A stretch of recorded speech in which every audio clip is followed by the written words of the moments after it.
All right. A few weeks ago, a friend of mine told me this story. That one time he and his friend they were in a bus, and because they are Indonesians, so they spoke in Indonesian language to each other. They were talking in Indonesian. And apparently, a guy was sitting not far from them, was looking at them and was feeling very uncomfortable with that. And that guy, before he got off from the bus, he came to them and he looked at them and he said, "Blah, blah, blah. Why don't you speak English?" This is an example of how language becomes a site of struggle. Language is a social phenomenon. Language is not just a set of rules. Those rules are actually written on the basis of daily activities of language. So one of the functions of language in the social life is that language gives definition to a group. Language becomes the marker of who's in and who's out. To be an American, for example, if you want to be a naturalized citizen of America, you have to pass an English test.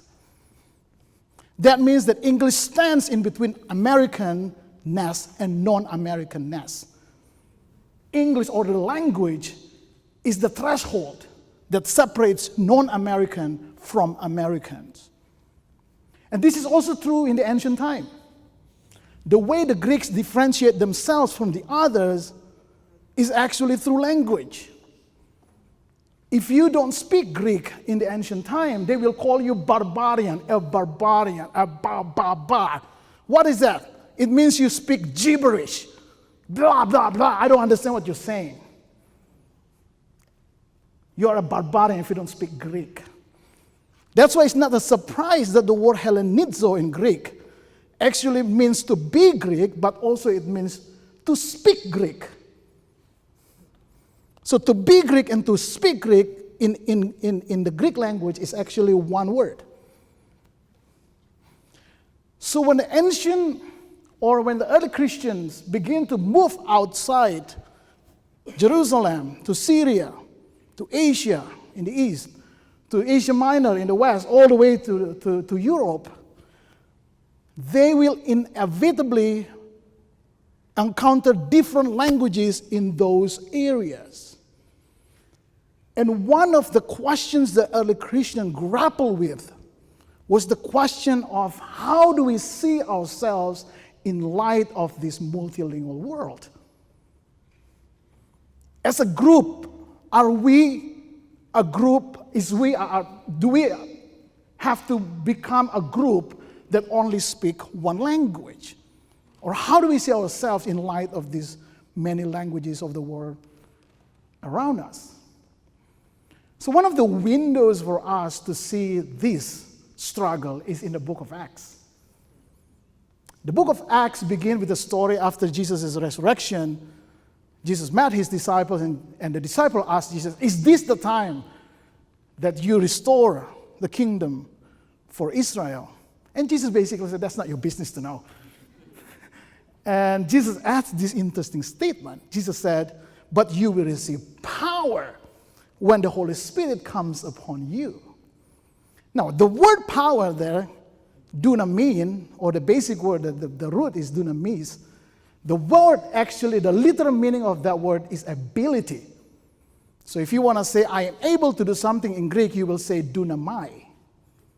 So dunamis or dunamin means ability. You can actually translate it as you will receive ability when the Holy Spirit comes upon you, and you will be my witness from Jerusalem, Judea, Samaria, and all the way to the end of the earth. But then the question is, what kind of ability that Jesus promises here?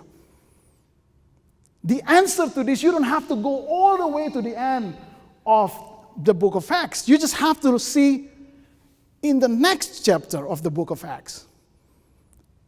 In chapter 2, verse 4, when they gathered together, they were filled with the Holy Spirit again, and they began to speak in different languages.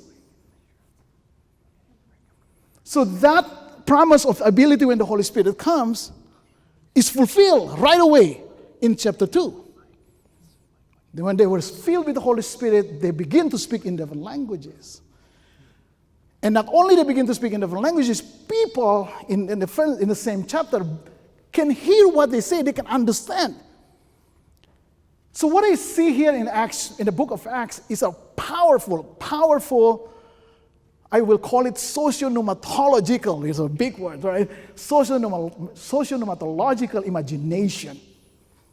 It's a social imagination that early Christian movement they see themselves as a movement that is hospitable to different languages.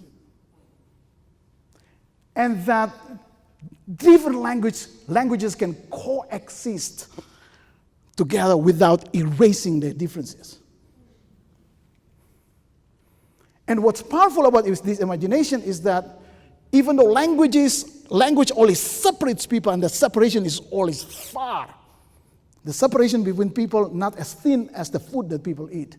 In order for you to cross that, to speak Chinese, for example, or to speak Indonesian, you have to learn for years and years and years and years. The gap is huge, linguistic gap among people. But there is this I call it social-pneumatological imagination, is that although it's difficult, although it's hard, the early Christians believed that it is the work of the Holy Spirit that intersects those languages without erasing their differences. And I think this is a powerful social model for us today, especially in the church today. We don't have to erase all the linguistic differences. We can welcome them. And we believe that the Holy Spirit can enable us to intersect that languages. If you feel that learning language is difficult, pray that God will help you. There's a divine assistance to help you cross that boundaries, intersect those linguistic differences. Thank you very much.